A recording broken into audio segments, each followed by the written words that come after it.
नमस्कार, बहुत स्वागत है आपका टीवी9 भारतवर्ष पे। मैं हूं आपके साथ विपिन चौबे। 5 बज चुके हैं। आज भारत की बड़ी खबरें और वायरल तस्वीरें सच की कसौटी पर परखी जाएंगी। वायरल से लेकर वेरीफाइड तक हर खबर का हिसाब न्यूज काउंटर पर होने जा रहा है। और न्यूज काउंटर पर सबसे पहली खबर वो जिसने इस वक्त तमाम छात्रों की नींद हराम कर दी है। जी हां, 12वीं का बोर्ड रिजल्ट आने के बाद से ही सीबीएसई सवालों के घेरे में है। कल सीबीएसई का री-एवैल्यूएशन एंड वेरिफिकेशन पोर्टल लाइव होना था, लेकिन तकनीकी गड़बड़ी के चलते वेबसाइट पूरे दिन अंडर मेंटेनेंस रही है।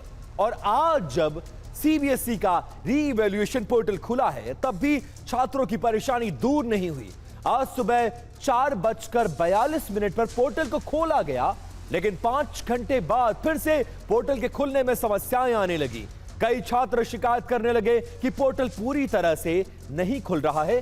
जवाब में सीबीएसई ने छात्रों से कहा है कि अगर किसी को पोर्टल खोलने में कोई परेशानी हो रही है तो मैसेज करें, उनकी परेशानी दूर की जाएगी। मतलब यह कि लाखों छात्रों की परीक्षा लेने वाला सीबीएसई एक बार फिर फेल हो गया है।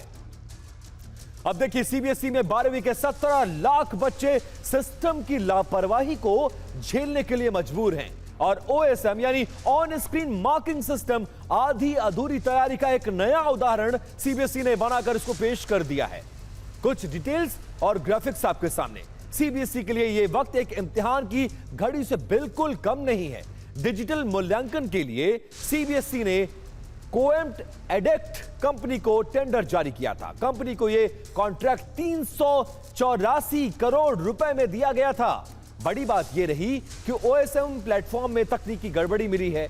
री-इवैल्यूएशन पोर्टल खुलने में लगातार दिक्कतें आई हैं और इस बवाल के बीच टेंडर प्रक्रिया और कंपनी के चयन पर सवाल उठने आखिरकार शुरू किए जा चुके हैं। अब देखिए, टेंडर प्रक्रिया और कंपनी के चयन पर सवाल उठने शुरू हुए तो शिक्षा मंत्रालय ने इस बाबत रिपोर्ट मांग ली है और कुछ डिटेल्स आ रही हैं जो आपको बताना बहुत जरूरी है। देखिए, सीबीएसई से ओएसएम टेंडर प्रक्रिया की रिपोर्ट को तलब कर दिया है, जो ये डिटेल्स आपके सामने है। साथ ही यह भी कहा जा रहा है कि सीबीएसई के स्पष्टीकरण से केंद्रीय शिक्षा मंत्रालय बिल्कुल संतुष्ट नहीं है। शिक्षा मंत्रालय ने इस पूरे मामले में जांच के आदेश दे दिए हैं और अब इस बात की जांच की जाएगी कि टेंडर प्रक्रिया में अनियमितता हुई या फिर लापरवाही बरती गई। ये जानते हुए कि यह छात्रों के भविष्य से जुड़ा हुआ मामला है। साइबर सुरक्षा सिस्टम और डिजिटल मूल्यांकन सिस्टम की भी जांच शिक्षा मंत्रालय अपने स्तर पर करवा रहा है। अब छात्रों को पुनर्मूल्यांकन पोर्टल में किन किन दिक्कतों का सामना करना पड़ रहा है, इस रिपोर्ट के जरिए आपको दिखाते हैं। आपने अभी कितनी देर से आप इसको ट्राई कर रहे हैं और कब से नहीं हो रहा है? लगभग पिछले 1 घंटे से ट्राई कर रहा हूँ मैं, पर ये नहीं हो पा रहा है। मैंने 2 बार बोर्ड पे ट्राई किया है और 3-4 बार अपने फ़ोन में भी ट्राई किया, पर नहीं हो पा रहा है। कई बार ट्राई किया बट नहीं हो रहा है। हाँ। आप लोग कितना परेशानी है?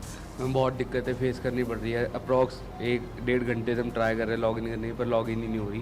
पहले फीस पेमेंट तक पहुंचे थे, फिर साइट लॉग आउट होगी, तो उसके बाद फिर से लॉगिन करने का ट्राई किया तो उसके बाद लॉगिन ही नहीं हो रही। मतलब सही क्रेडेंशियल डालने के बाद भी वो इनकरेक्ट दिखा रहा है। आप कितनी देर से ट्राई कर रहे हैं? मैं भी 1-1.5 घंटे से ट्राई कर रहा हूँ, खुल नहीं रही है वेबसाइट, बड़ी दिक्कत हो रही है। इसमें पहले तो ओपन ही नहीं हो रही थी वेबसाइट। अब जब ओपन हो रही तो सारी डिटेल्स फुलफिल करने के बाद वेरिफिकेशन फेल्ड बता रहा है, जो गलत सब है। कुछ भरने के बाद भी फेल बता रहा है। यस।